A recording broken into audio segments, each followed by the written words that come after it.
Samsung's gearing up for its next big flagship launch, and if the past few years are anything to go by, the Galaxy S26 series should make its debut in January. But this time, things might not look exactly the same. Now, every year we expect the usual: faster chips, camera tweaks, and design polish. But for the S26, Samsung might be cooking up something more than just those incremental changes. Leaks suggest they could actually change the lineup itself, which hasn't happened in years. So here's the buzz. The Galaxy S Plus, a model that's been part of the family for ages, could be on its way out. In its place, we might be getting something called the Galaxy S26 Edge. That name hasn't been used since the Galaxy S6 days, so bringing it back would be a pretty bold move. But that's not all. The standard Galaxy S26 may not even be called standard anymore. It might get a rebrand to Galaxy S26 Pro, and the only name staying the same is the Galaxy S26 Ultra, which kind of makes sense because it's already the hero of the lineup. So yeah, on paper, Samsung's flagships could look totally different in 2026, even if the devices themselves don't drastically change. But the name shakeup shows that Samsung is thinking about branding as much as hardware. Now let's talk performance, because this is where it gets juicy. The S25 series was all Snapdragon across the board, powered by the Snapdragon 8 Elite. But with the S26, Samsung is apparently bringing back the split strategy. Early leaks say the Galaxy S26 Ultra will run the Snapdragon 8 Elite Gen 5, while the Pro and the Edge could rely on Samsung's in-house Exynos 2600 chip. This Exynos 2600 is a big deal. It's built on a 2-nanometer process, which is a step forward in efficiency and performance. Samsung reportedly hit mass production sooner than expected, and while the yields aren't perfect, they're good enough for a global release. But here's the catch: like always, not everyone will get the Exynos. If you're in the US or South Korea, you can expect Snapdragon only.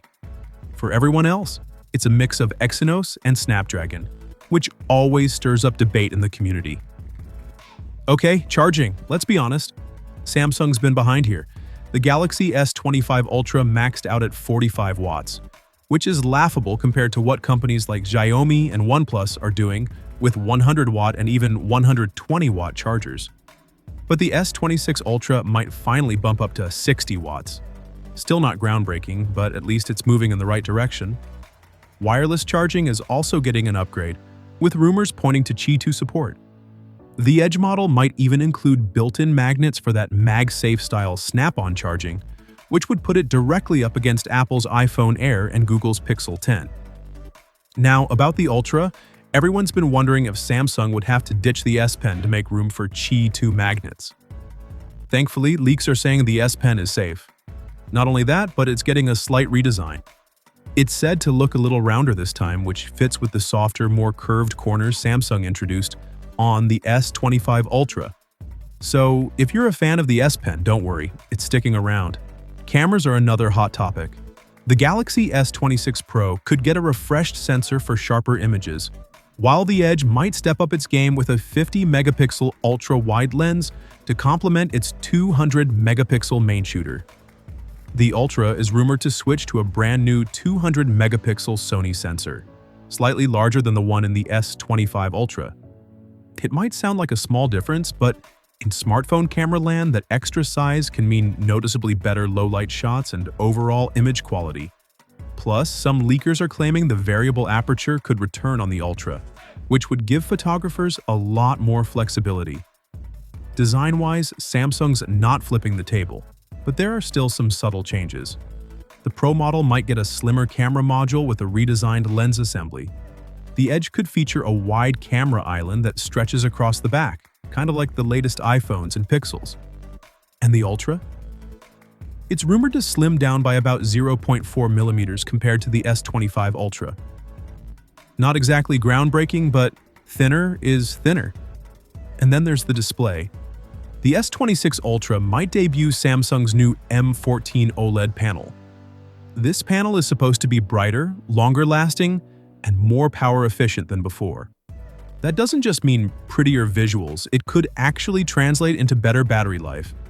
And honestly, that might be the most practical upgrade for a lot of people. So when you put it all together, Samsung isn't reinventing the wheel with the S26 series, but they are making enough tweaks to keep things fresh. New names, a possible edge comeback, faster charging, bigger sensors, and a new display tech. It's not a revolution, but it's definitely shaping up to be more than just a S25 with new clothes. The real question is, are these upgrades enough to make you upgrade? Or do you think Samsung's playing it too safe while rivals like Apple and Google push harder in certain areas? Let me know your thoughts down in the comments. I'm really curious to see what you think about this whole lineup shakeup. Thanks for hanging out with me today, and I'll see you in the next one.